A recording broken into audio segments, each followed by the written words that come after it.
Hey, what's up guys, it's me again and welcome back to my channel Mayta What Ifs. Today I am back with a new story. The name of the story is What If Banished Naruto Became Rich? And yeah guys, it is another civilian Naruto story since today's theme is quite civilian-ish, so I thought why not go ahead and make another one. Anyways, as I said on Apollo Uchiha channel, by the way, if you haven't checked out the story there, you should. And yeah, for those who don't want to anyways, I will just tell you right here and now. This channel will be turned into a series oriented channel and all the unscripted stuff as usual will be moved back to Apollo Uchiha. So yeah, I will be picking out series ideas soon and yeah, you guys can go ahead. Like before back in November when we did the polls and all that stuff, it will be happened again, but this time around I have decided 100% that I'm gonna sit down and write for an hour each day, and that story that I will write within 1 hour will be uploaded. No matter the portion of the video, like 18 minutes, 20 minutes, or even 25 or 30 minutes, I will try my best to make it at least up to half an hour. But yeah, if it is shorter than that, then yeah, it is what it is. I will try my best, as usual, as everything with new. In the beginning, it will be quite short and slow, but as time moves on and I will get used to it, it will be, in a much larger portion. So I hope you guys understand that. And make sure you leave a like and subscribe to my channel if you agree with me. And let's aim for 20 likes on today's video. And without any further ado, let's begin with our today's story. Our story begins 13 years after the QB attack in Konoha Gakure no Sato. As we go towards the Hokage office, where we see the 5th Hokage, Tsunade Senju, pacing back and forth in her office with a worriedful expression. And she was quite tense. You see, she has just called for Naruto Uzumaki, as suddenly there was a knock on the door, and Jiraiya and Naruto walked in. More like Jiraiya walked in with Naruto as Naruto was being wheeled on a wheelchair. He was still under the effects of anesthesia, as there was a huge amount of bandages covering his chest. What happened, Bachan? Naruto, listen to me and listen to me very carefully. Sasuke, the villagers, they want your head. As Jura had a sad expression on his face. Now obviously I can't allow them to kill you. I don't want you to die. So they gave me two choices. It was either banishment and imprisonment or your execution. As tears welled up in her eyes. They got the orders from the daimyo, Naruto. I don't know how. I was working, trying to save you, and as Naruto, with his eyes heavy, then said, "You knew, didn't you, Urasani? You need to rest, kid. Rest well before you're moved to blood prison," he said as his voice choked. "You didn't deserve this. If anyone did, it was Sasuke. And I will make sure that he deserves what he gets. No, Bachan, don't, don't do anything. I made a promise to Sakura-chan that she sided with them. Can't you see that?" "What? What do you mean?" "She also gave in the explanation in the middle of the council chamber that you were jealous of him, and because of you, Sasuke escaped." As Naruto's eyes widened. "What? Why would she say that? Did someone force her to?" "No, Naruto. It was out of her free will. I don't know what the council promised her, but she agreed. And she sold you out. I'm sorry to say, but you can't stay here. You can't fulfill your dream of becoming a Kage." As Naruto then slumped down back on his seat. "There's Sanin." As Jiraiya said, "What is it, kid?" "I want you to bring me there. And I wish to speak with my friends if it is possible." And Naruto called for his friends, or at least he thought they were, as a few of them showed up. Choji, Shikamaru, Kiba surprisingly, and Hinata, and Neji, and Lee, as these were the only people who were present, as they too had bandages. "Sorry, guys. I couldn't bring him back. Can you tell the others why are you apologizing? Said Hinata as he broke down. They were gonna kill you. Tsunade-sama saved you by banishing you. You, you. You can't be our ally now as well, said Shikamaru as he choked on his own breath. I'm sorry I failed you as a leader. It was my first mission. No, you were amazing. Don't let this be a setback. Train and fulfill both of our dreams.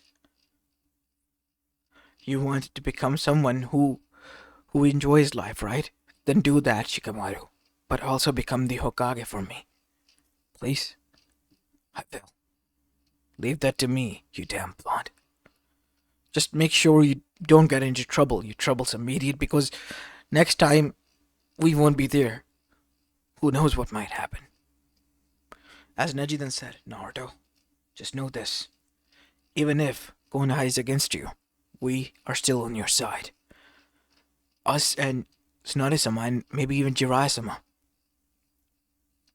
Yeah, but the thing is that a team is supposed to be a family. And my own family that I thought that we were has betrayed me. Is that what you think of me, Naruto? Said Kakashi, who was standing there with a red eye, which seemed that he has been crying a lot. Kakashi, what are you doing here? I had to come.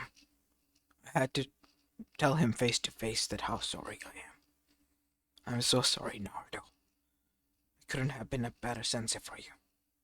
It's alright, said Naruto under the anesthesia. You didn't at least turn your back on me like the others.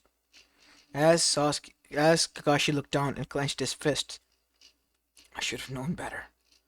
Utapik, I have failed you, Naruto. You didn't. Not in my eyes, you didn't. And so Naruto was strolled through Konoha while everyone celebrated as Naruto glanced left and right. Now Kakashi, Hiruzen, and Naruto's friends who were with him made sure that nobody did anything. As Naruto arrived at the gates and, from there, Jiraiya then said, Alright Kakashi, everyone, I'll take him there. As the Nanbu surrounded them, we are told to escort him there to make sure that you think I will go behind the back of the council, huh? Yes, they think so, because of your alliance to the boy. I'm sorry, kid. Thought I might be able to get away. It's alright. Just take me to the prison. Are you sure? You know where you are sent, right? It's the blood prison. I know. As Naruto took one last glance at Konoha and its happy people, except for a given few. As that is when Naruto saw two people arriving there. It was Tenaichi and I am Naruto. We heard what happened. The whole village was celebrating. Yeah, it's true. If anything, I'm gonna miss your ramen. I am Ine-san. Tenaichi Oji-san. As both of them said, once you return, we'll have a feast. I'm afraid I won't. As their smile fell. What? I've decided. For too long I have dreamed of being a Hokage. To be like my heroes, but now I realize that is not possible. I don't know, maybe I'll go somewhere else. Elemental Nation is huge and I'll do something else now. And so, Naruto, with the help of Jiraiya, was being taken there. Nay.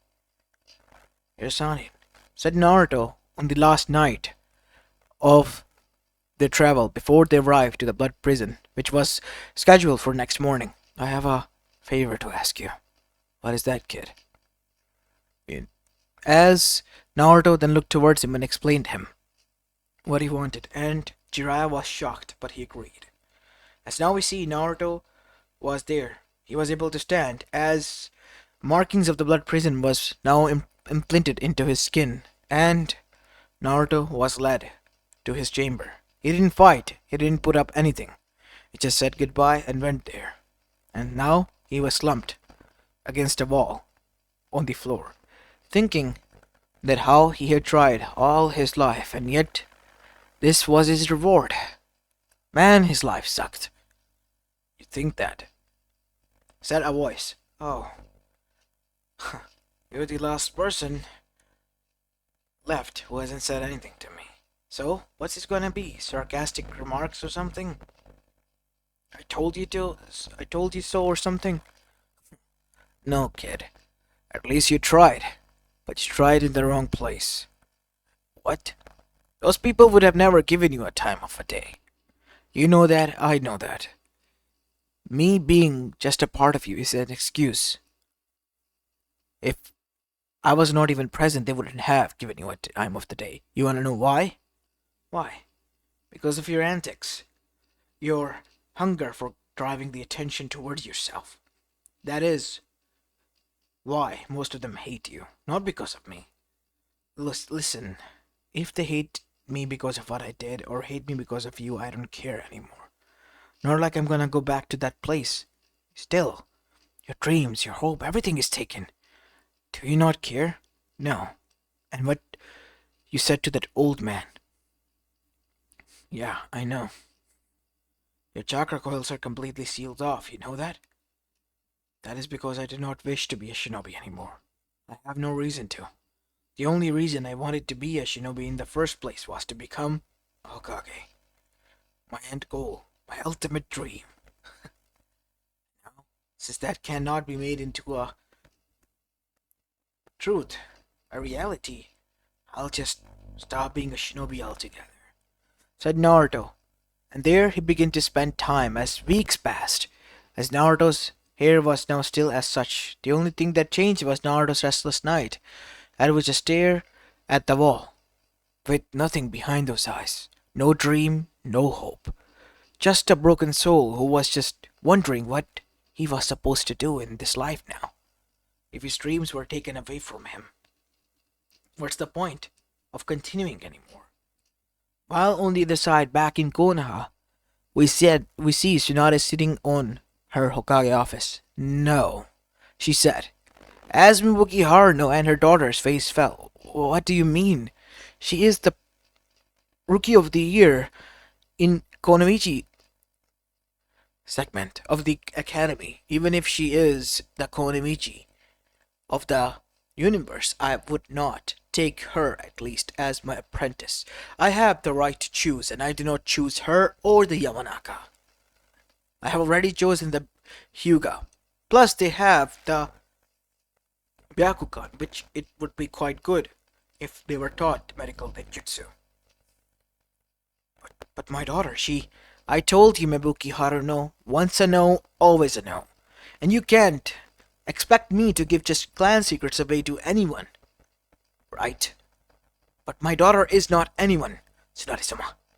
She is. She is a genin who has not been able to pass the Chunin exams. And henceforth I will not be passing down anything to your daughter.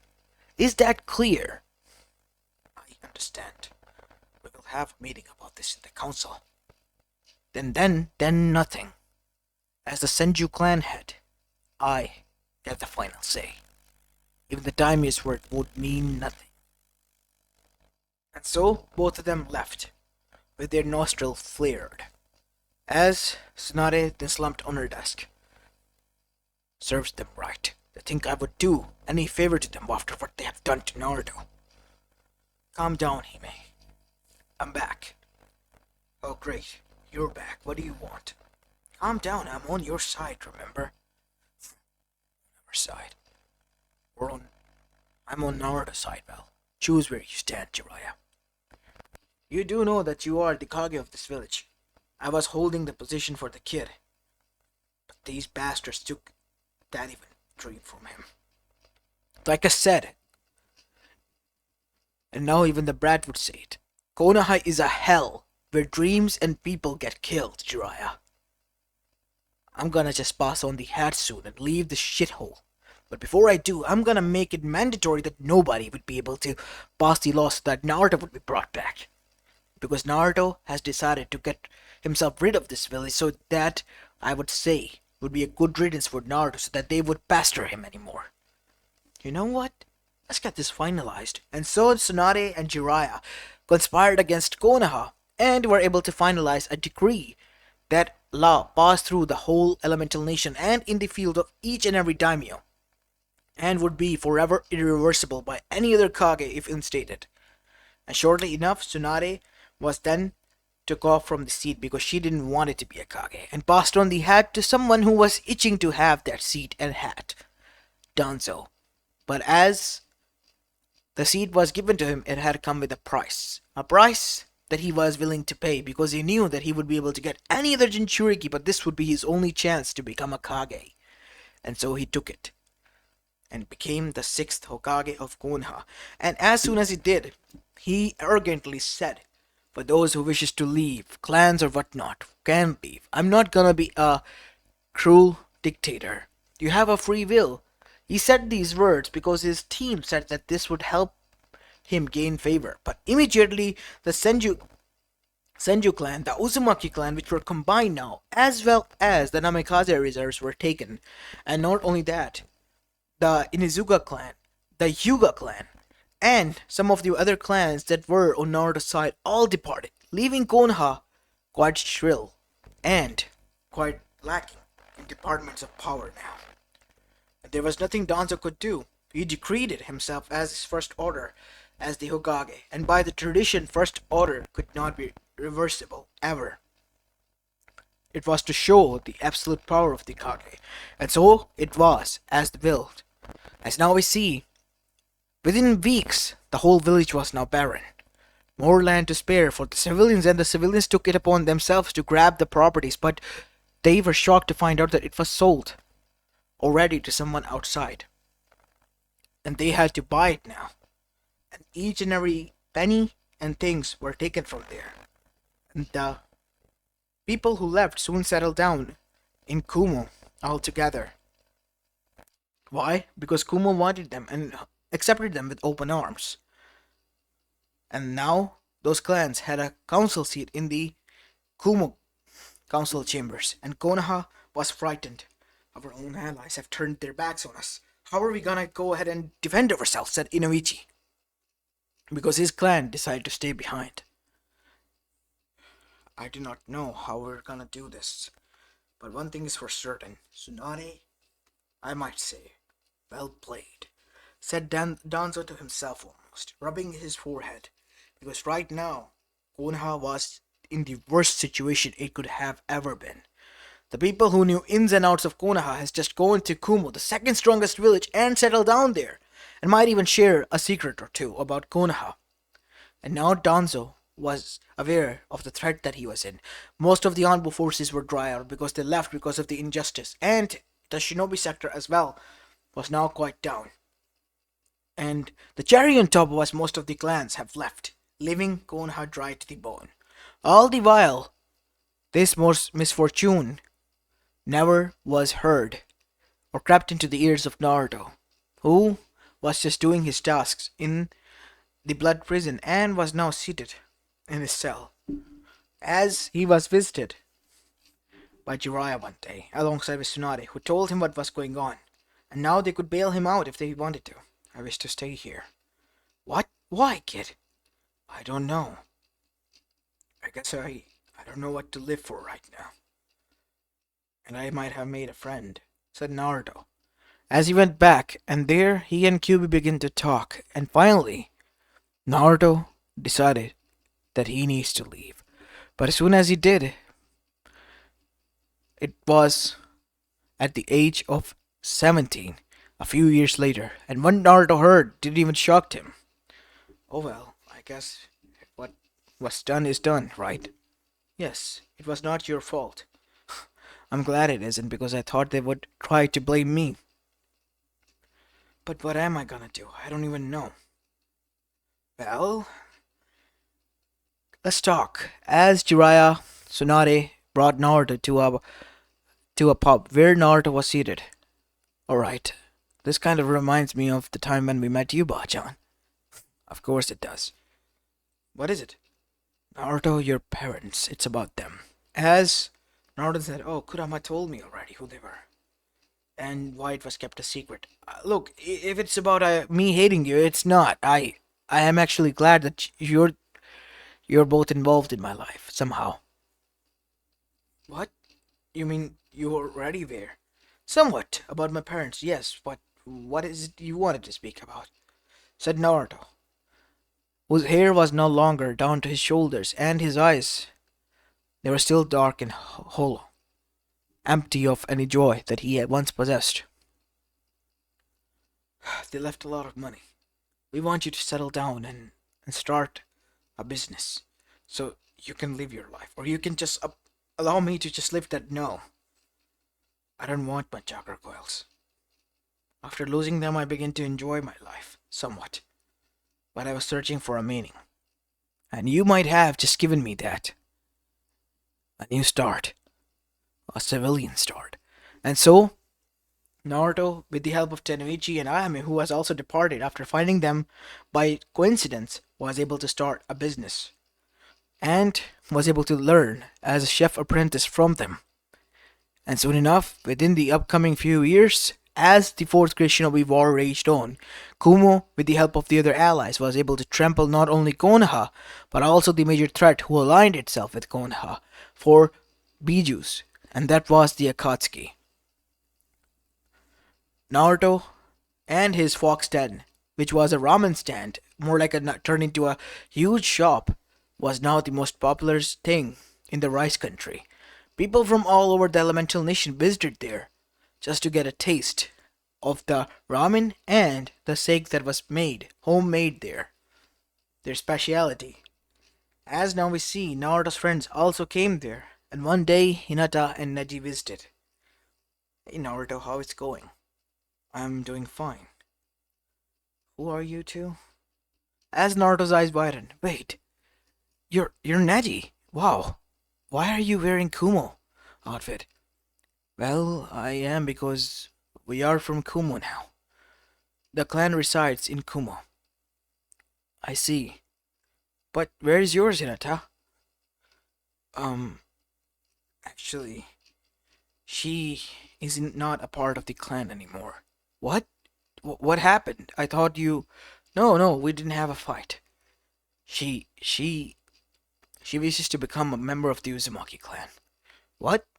How is that possible? As Hinata took a step forward and then sighed while rolling her eyes. By proposing to you, you idiot. As Naruto flinched. What? As, after breaking down and finally admitting to her feelings and blurting it out loud in the middle of the whole shop in front of Naruto, that is when he turned red and realized that Hinata all this time was not awkward, just had feelings for him. As Kurama began to laugh, You knew? Of course I did, you damn idiot. That was the most sort of entertainment that I got in centuries. Of course you did, said Naruto, calming himself. And so, Naruto then calmed her down and decided to go out at first as date. And soon, within upcoming years, as Naruto turned 25 and was now a booming businessman who has become rich with multiple branches all over the elemental nation, he decided to marry Hinata. All the while, everyone was aware of this news, even the ruined land that was once called Konoha. The disgraceful people of Konohan still resided there.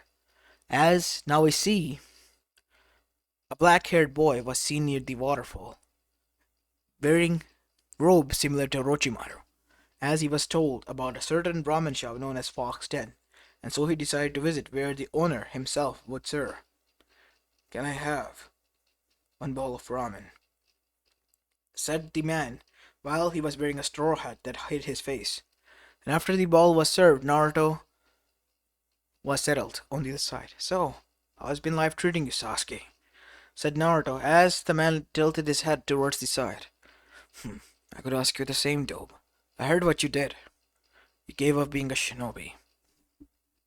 Yeah, I did. And let me tell you, it was the best decision of my life. As Sasuke slammed his fist on the table. Why? I'm sorry, what? Why? You were my rival. You hated losing to me. And I have come so far. Look at me now. I'm a strong shinobi. And you're just a civilian, Naruto. What happened? I changed. After you departed, I found my own way. But I thought you wanted to become a Kage. And you vowed that you would never give up. That I never did. It's just that the people I believed that I would never give up on gave up on me. So I didn't bother them. I couldn't save someone who was trying to drown Sasuke. And besides, if you know already this much, I doubt that you're not already aware of the fact that I was in prison. Of course you were. But you could have we could have. I listen, Sasuke. I'm happy to see that you're doing well, but know this. Your path that you choose is entirely on you. The path that I choose is entirely on me.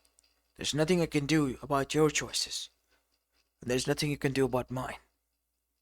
And suddenly both of them glanced at one another's eyes. It was a similar situation back at the Valley of the End. A young kid Naruto was standing on Hashirama's stone head, while down there on Madara's was Sasuke Uchiha, both glaring down at one another. And then it changed back to them being adults now, seated across from one another. Fine, I'll come again for a bottle of steak or something. Yeah, I'll be happy to meet you, old friend. And so, now we see Sasuke departed, trying to go back to his homeland, just to gather if anything was left there. While being there, Sasuke found a beggar with pink hair, which was curled up and destroyed. As she then said, Sasuke-kun, it was a malnourished Sakura. You're back. And that baka Naruto said that she would never come back for me. She might have lost her tooth and something and looked quite hideous. Who are you? I'm Sakura. Sakura-chan, you're Sakura. What? As Sasuke took a step back. No, you're not Sakura. Get away from me, you crazy bitch. As she tried to charge in for a hug, but Sasuke used Chidori to stab her straight through the heart, killing her then and there. Sasuke were the only last words she ever took, before she was killed by the very man that she wanted, and even betrayed her friend for.